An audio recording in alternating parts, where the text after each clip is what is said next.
Avec Meka, on est heureux d'accueillir Sophie Ramonier de l'agence Paprika. Sophie, bonjour. Est-ce que tu peux nous présenter Paprika, s'il te plaît? Bien sûr. Alors Paprika est une agence basée sur Annecy-Vieux, une agence globale à 360. On fait à la fois du print, du web et du web marketing, service dans lequel je suis actuellement.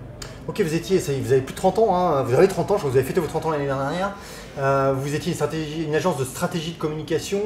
Comment vous avez vécu le virage du digital? Tu es web marketeuse, donc tu es arrivé pour apporter ce virage-là. Qu'est-ce que vous apportez à vos clients aujourd'hui, en plus de ce que vous apportez depuis 30 ans?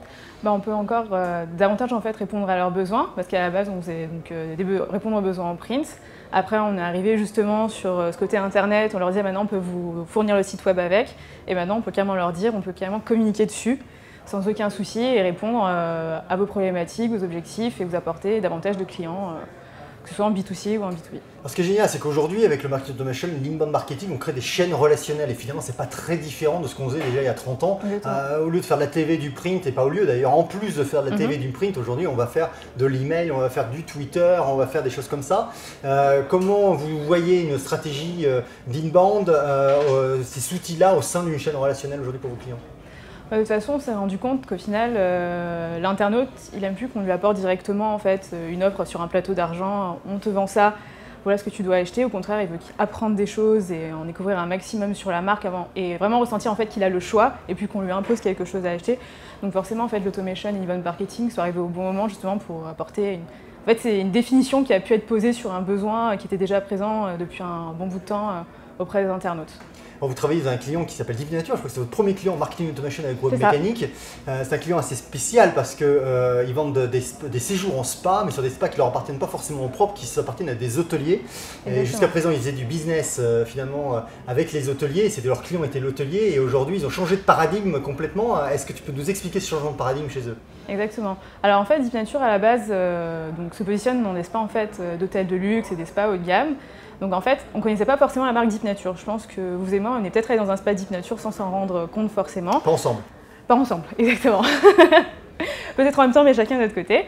Et par la suite, en fait, ils avaient des produits comme une gamme de cosmétiques, des soins particuliers qui ont été créés par Deep Nature et pas forcément par les spas existants, les marques présentes dans ces spas.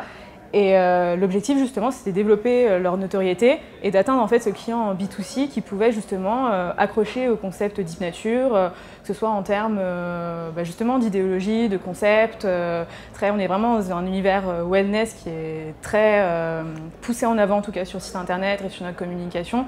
Et l'automation c'était vraiment l'outil en fait pour pousser davantage cette idéologie-là. Et de développer en fait en quelque sorte même indirectement leur notoriété. Est-ce qu'on peut dire aujourd'hui que avant le marketing automation finalement c'est l'hôtelier qui amenait des clients à Deep Nature et qu'aujourd'hui c'est Deep Nature qui amène des clients à l'hôtelier en plus en le mesurant? Très certainement, déjà en fait ça développe leur chiffre d'affaires parce qu'on ramène des clients à l'hôtelier, mais aussi parce qu'on est capable aujourd'hui de vendre en fait toute la gamme de produits Deep Nature, que ce soit des gels douche, des huiles de massage, etc. Et ça permet aussi d'acquérir du coup une clientèle qui n'a pas forcément le pouvoir d'achat de pouvoir se payer un soin dans un spa d'exception, mais au contraire de pouvoir en fait acheter des produits d'appel qui leur permettent de développer leur chiffre d'affaires de manière assez faire du cross-selling, de l'upselling, et en plus d'avoir une meilleure marge vis-à-vis des hôteliers peut-être en fin d'année quand il faut négocier le renouvellement du bail. Exactement, et aussi en fait vers l'hyper-personnalisation qui n'était pas possible forcément par l'hôtelier, que ce soit des chaînes relationnelles pour les anniversaires, de cross-selling, etc. et d'être capable davantage de le capter en fait, qu'un hôtelier pourrait le faire. Alors Sophie, un client qui viendrait te voir, qui est en B2B2C, les 3 premiers conseils que tu lui donnerais pour mettre en œuvre une chaîne relationnelle pour apporter finalement la valeur de la relation consommateur à son distributeur et non pas l'inverse? Alors tout d'abord, établir des points de contact très précis. Et après, du coup, on découle le deuxième conseil, c'est d'avoir des personas bien définies, comme pour n'importe quelle au final, stratégie marketing efficace. Et troisièmement, et je pense que c'est le nerf de la guerre, c'est une base de données propre, segmentée le plus possible. Merci Sophie. Sophie Ramonier de l'agence Paprika à Annecy. Donc si vous voulez travailler en B2B2C, venez voir Paprika en priorité. Merci Sophie. Merci.